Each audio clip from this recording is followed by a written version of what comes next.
तुम्ही डाएट आणि एक्सरसाइज करत असतानाही वेट लॉस होत नसेल तर आज मी तुम्हाला त्या पाठीमागचं एक्झॅक्ट रिझन सांगणार आहे।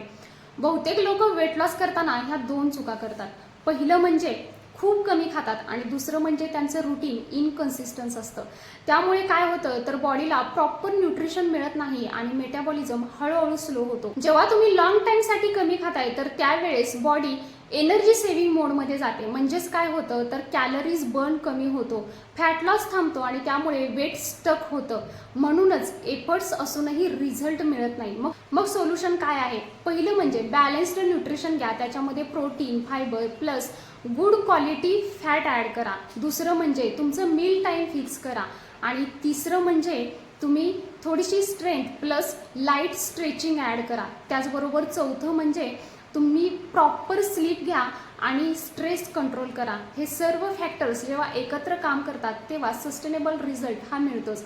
आणि जर हे सर्व काही सिस्टीम प्रॉपर फॉलो केली गेली तर वेट लॉस अचीव केला जाऊ शकतो। जर तुम्हालाही सायंटिफिकली डिझाईन्ड प्लॅन हवा असेल तर फॉलो करा आणि कमेंट करा फिट। तोपर्यंत लक्षात ठेवा, हेल्थ आहे तर सर्व काही आहे।